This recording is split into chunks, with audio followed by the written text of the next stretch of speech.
Hello' everyone, এয়া চাওক মই কি দেখাব ওলাইছোঁ। এয়া মই ধুনীয়াকৈ আলু ফ্ৰাই কৰি আছোঁ। যিহেতু এতিয়া দৈনিক টিফিনৰ কাৰণে আয়োজন কৰিব লগা হয়, সেয়েহে মই ধুনীয়াকৈ আলু ফ্ৰাই কৰিলোঁ। আৰু তাৰপাছত এয়া চচপেনত মই মেগী বইল হ'ব দিছোঁ। মেগীটো মই ভাঙি দিয়া নাই, যিহেতু মোৰ ল'ৰাই বেছি ভাঙি দিলে বেয়া পায়। সেইবাবে মই ধুনীয়াকৈ এনেকৈ চচপেনত বইল কৰি ল'লোঁ। আৰু এতিয়া মই সেইখিনি এয়া চাওক বইল হৈ গ'ল। এতিয়া মই সেইখিনি ঠাণ্ডা পানীত দি দিম, কিয়নো মেগীখিনি বেছি বইল হৈ গ'লে বেয়া। সেইকাৰণে মই এইখিনি ঠাণ্ডা পানীত দি দিলোঁ। আৰু সেইখিনি এতিয়া মই ধুনীয়াকৈ ঠাণ্ডা পানীৰে ধুই ল'ম। এয়া চাওক ধুনীয়াকৈ ঠাণ্ডা পানীৰে ধুই ল'লোঁ।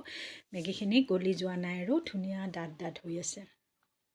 তাৰপাছত এয়া মই কেৰাহীত তেল দিছোঁ।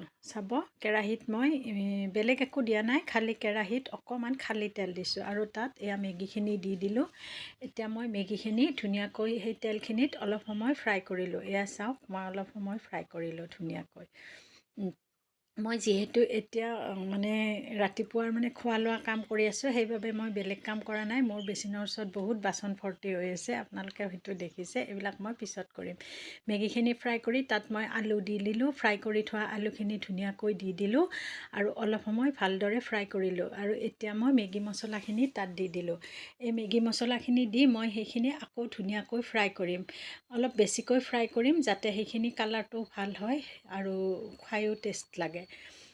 যিহেতু ৰাতিপুৱা সময়ত আজি লাইন নাছিল, সেইবাবে অলপ দেখাব দিগদাৰ হৈ আছে, অলপ আন্ধাৰ টাইপ হৈ আছে। কিন্তু তথাপিতো কথা নাই, মই এইখিনি বনাইছোঁ আৰু দেখাই দিছোঁ। এয়া চাওক মোৰ আজি টিফিনৰ বাবে মেগী ৰেডি হৈ গ'ল। মই এনেকৈ দিলে মোৰ ল'ৰাটোৱে খাই বহুত ভাল পায়, আৰু সেইবাবে মই এনেকৈ বনাই দিলোঁ। আজি যিহেতু বৃহস্পতিবাৰ, সেইবাবে কণী নিদিওঁ। মই কেতিয়াবা কণীৰেও এনেকৈ বনাই দিওঁ, কিন্তু আজি বৃহস্পতিবাৰ কাৰণে আলুৰে বনাই দিলোঁ।